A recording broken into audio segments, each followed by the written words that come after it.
शब्दों का जाल मन को उलझाने वाला एक विशाल जंगल है। इसलिए आत्मा को जानने के लिए किसी ज्ञानी महापुरुष के प्रत्यक्ष अनुभव से सीखना चाहिए। जो व्यक्ति अज्ञान रूपी सर्प के काटे जाने से पीड़ित है, यदि वो ब्रह्म ज्ञान रूपी औषधि के बिना वेद, शास्त्र, मंत्र और अन्य उपाय भी अपनाए तो भी कोई लाभ नहीं होगा। प्रत्यक्ष अनुभव आवश्यक है। जैसे औषधि के बिना केवल औषधि औषधि कहने से कोई बीमारी दूर नहीं होती, वैसे ही बिना प्रत्यक्ष आत्मानुभव के सिर्फ ब्रह्म ब्रह्म दोहराने से कोई मुक्त नहीं हो सकता। जो व्यक्ति बिना जगत के विलय और आत्मा के साक्षात्कार के केवल बाहरी शब्दों के उच्चारण से मुक्ति की आशा करता है, उसकी मुक्ति संभव नहीं। जैसे कोई व्यक्ति शत्रुओं को परास्त किए बिना यदि स्वयं को राजा घोषित कर दे, तो सिर्फ मैं राजा हूं कहने से वह राजा नहीं बन सकता। उसी प्रकार बिना आत्मज्ञान प्राप्त किए मैं ब्रह्म हूं कहने से कोई ब्रह्मज्ञानी नहीं बनता। पृथ्वी में गड़े धन को पाने के लिए पहले किसी विश्वसनीय व्यक्ति की बात को मानना, फिर खुदाई करना, कंकड़ पत्थर हटाना और अंत में मिले धन को स्वीकार करना आवश्यक होता है। सिर्फ बातें करने से धन नहीं मिलता। उसी तरह आत्म तत्व की प्राप्ति केवल मार्गदर्शक प्रवचनों से नहीं होती, बल्कि ये ब्रह्मविद गुरु के उपदेश और उनके प्रति निष्ठा से ही संभव है।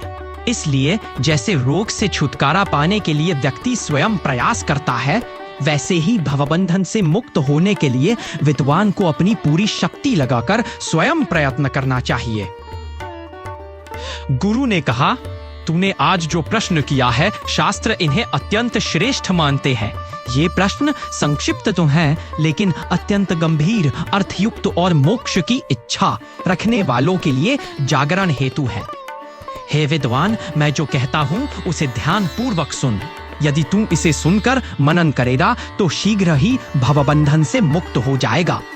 मोक्ष का पहला कारण अनित्य वस्तुओं से अत्यंत वैराग्य बताया गया है।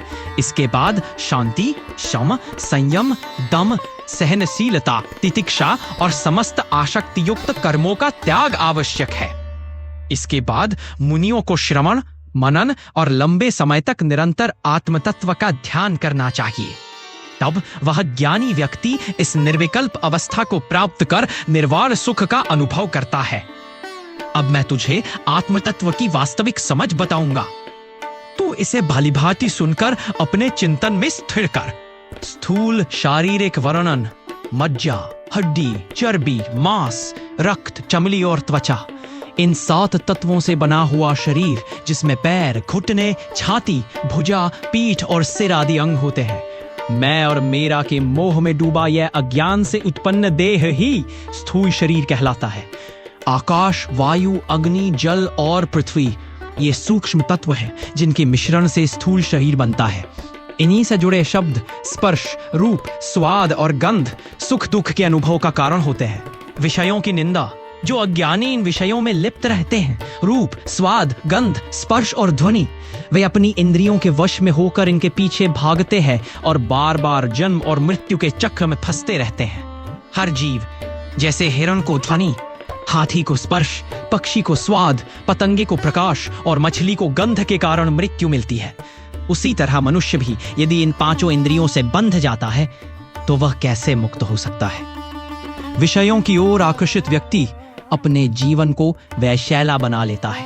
भोजन, वस्त्र, स्त्री, धन आदि की इच्छाएं ही उसे धर्म और ज्ञान से दूर कर देती है। जो साधु इन विषयों को त्याग देता है, वही सच्चा, वैराग्यवान और ज्ञानी होता है। वह शांति और परम आनंद का अनुभव करता है। लेकिन यदि कोई व्यक्ति विषयों को त्यागता तो है, पर मन में उनका मोह बनाए रखता है, तो उसका वैराग्य स्थायी नहीं रहता। वह बार बार संसार में लौट आता है। इसलिए जो भीतर और बाहर से विषयों का त्याग करता है, जो ज्ञान, संयम और आत्मशरण में स्थित रहता है, वही संसार सागर को पार कर मुक्त हो जाता है।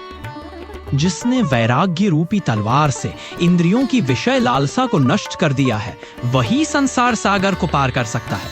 विषयों के मार्ग से पतन, जो व्यक्ति विषयों और अज्ञान के मार्ग पर चलता है वो बार बार मृत्यु और दुख में गिरता है, लेकिन जो विवेक और सत्य का अनुसरण करता है, शुभ हितकारी और सत्य निर्णयों का पालन करता है, वही सच्चे लाभ और सफलता को प्राप्त करता है। समझ का मर्म, जिस मार्ग को अंधी इच्छाएं जला रही हूं वो अंततः पतन और दुख का कारण बनता है, परंतु यदि वही मार्ग किसी विवेकी, संयमी और विचारशील व्यक्ति के लिए हो तो वह उसे मोक्ष और परम शांति तक पहुंचा सकता है। विषयों का त्याग और मोक्ष की इच्छा। यदि तुम्हें सच में मोक्ष की चाह है तो जैसे विष पान के बाद उसे उल्टी कर निकाल दिया जाता है, वैसे ही इन विषयों, स्त्री, धन, स्वाद, स्पर्श आदि को दृढ़ता से त्याग दो और अपने मन, इंद्रियों और चित्त को नियम और विवेक में स्थिर करो।